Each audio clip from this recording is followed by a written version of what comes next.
What's up, everyone? Manesh Gurn, PhD student in Neuroscience here, also known as the Psychedelic Scientist on YouTube.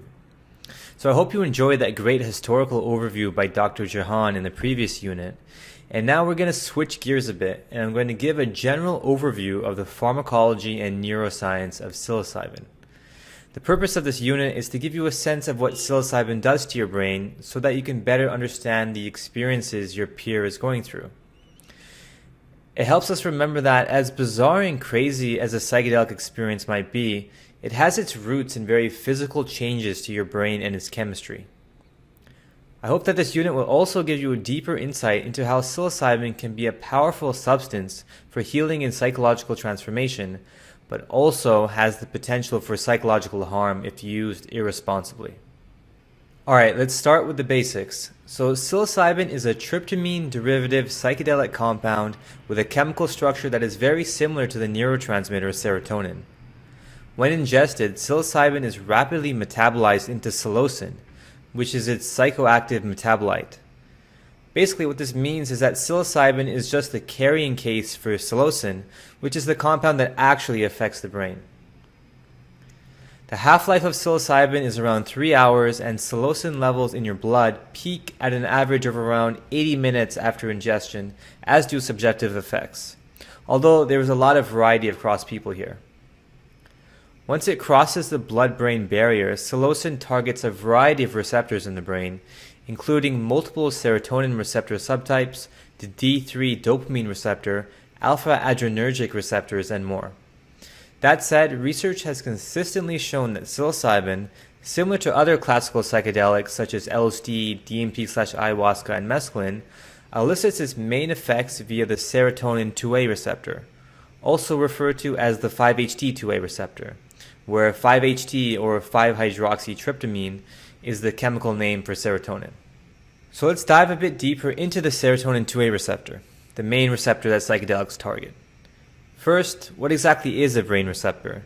To answer that, we need to recognize that the brain is composed of billions of brain cells, called neurons, which communicate with each other by sending chemicals, called neurotransmitters. So a given neuron will release neurotransmitters, which will then affect a given target neuron or set of neurons. Importantly, a target neuron can only be affected by a neurotransmitter if it has receptors for it. An analogy is that neurotransmitters are keys and receptors are locks. In order for a neurotransmitter key to affect a neuron, it has to fit into the receptor lock. So let's bring this back to serotonin. Serotonin is a naturally occurring neurotransmitter within your brain that affects a variety of serotonin receptors. An important thing about serotonin is that it's what's called a neuromodulator.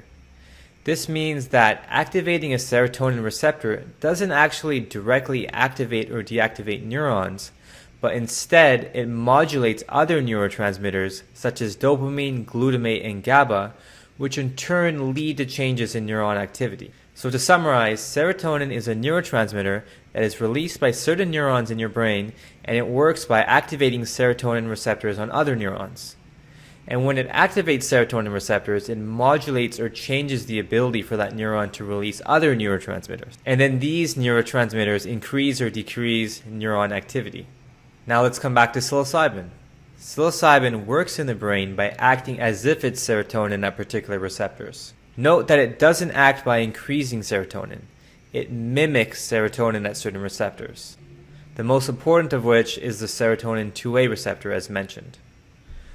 When the serotonin 2A receptor is activated by psilocybin, one of its main effects is to increase the release of the neurotransmitter glutamate, which is a neurotransmitter that makes neurons more likely to activate. It makes them more excitable.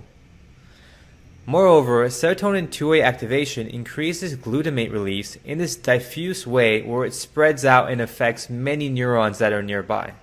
So we can say that serotonin 2A receptor activation via psilocybin increases the amount of glutamate in populations of neighboring neurons, and this makes them all more likely to activate. What's interesting is that serotonin 2A receptors are most located in some of the most highly connected regions of our cerebral cortex. These regions are hubs in the information highways of the brain and mediate interactions spanning the entire brain. So when these highly interconnected and central brain regions become hyperactive after serotonin 2A activation, the entire brain becomes much more interconnected, which is shown in images from brain imaging such as the very popular one shown here.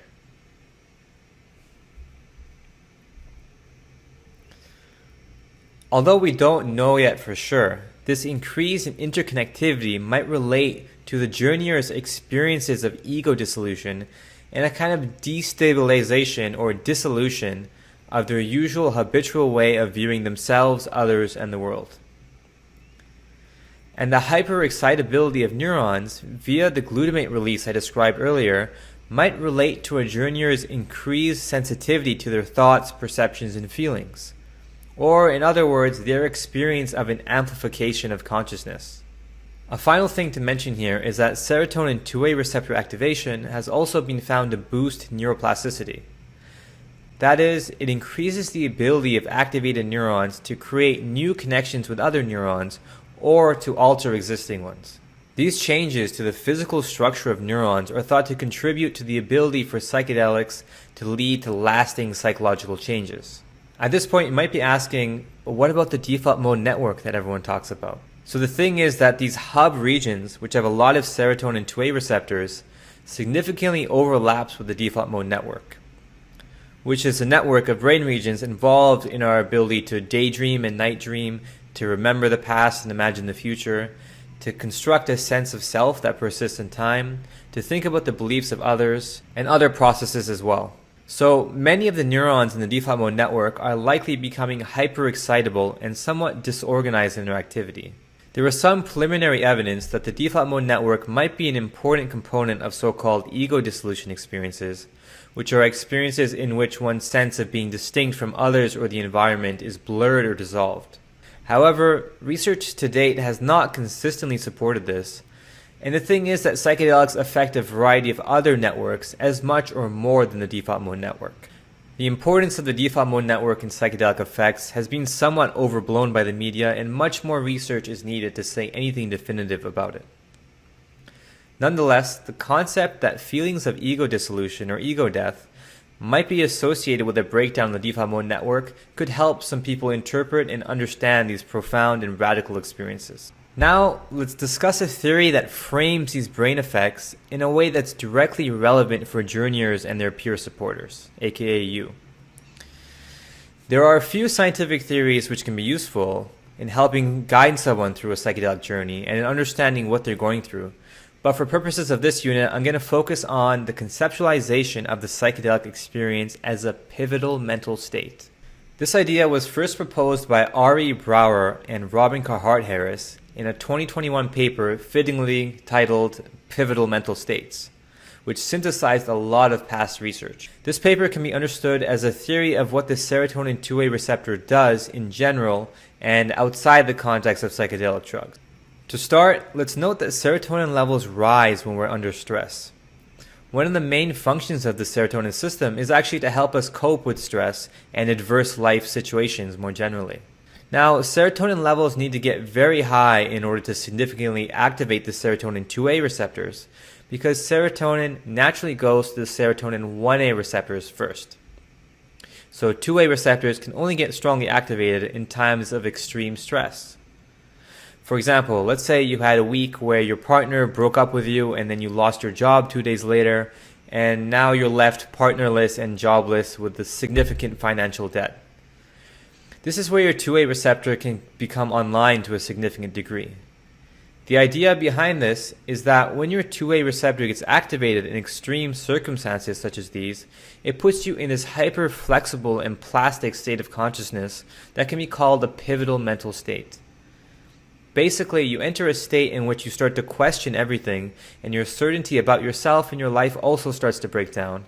And you have a kind of radical openness and flexibility in your thinking and behavior so that you can do things you've never done in order to move through the issues at hand. This can be a transformational experience that puts you on a totally different life trajectory. It can make you see yourself and your life from a new perspective and to help you make positive changes in your life. However, it can also go the other way. If you enter into this state of destabilization without any support and go down a negative rabbit hole, it has the potential to lead to lasting psychological harm. This is why it's called a pivotal mental state. It can go in the direction of health and healing or in the direction of destabilization and fear. What psychedelics do is they activate the 2A receptor and induce a pivotal mental state in the absence of a highly stressful and intense life situation that would activate the 2A naturally. Psychedelics essentially hack the 2A system into inducing a state of plasticity and flexibility, which then allows for a profound transformational opportunity. But plasticity and flexibility, again, are a double-edged sword. When we become more malleable in our thinking and behavior, we need to be very careful about what state we end up in afterwards. It can put peers into a highly influenceable and suggestible state where their internal boundaries become much more porous. As such, it's essential that peer supporters set up an environment which facilitates the type of experience the peer wants. They must do their best so that the peer can use this transformational opportunity for positive transformation. In other words, this is why set and setting, as discussed in other units, is so important for psychedelic experiences. Entering a pivotal mental state, in this case induced by a psychedelic, in an uncontrolled and unpredictable environment, especially one in which the person feels unsafe or judged, can set them up for a very difficult experience with potential for psychological harm. It's also important to acknowledge that undergoing repetitive high-dose sessions without proper integration can be profoundly destabilizing and can lead to what some have called maladaptive ontological shock syndrome, or MOS. Look for more discussion on MOS in future units. So to conclude, psychedelics via serotonin 2A receptor activation increase the excitability of neurons in core hubs of the brain, and this leads the brain to enter into a highly interconnected mode of functioning.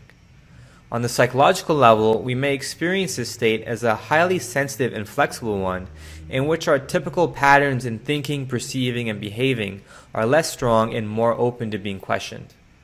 This, in turn, gives us an opportunity to revise our fundamental beliefs and assumptions in a way that's either positive or negative, depending on the context/set and setting in which we have this experience.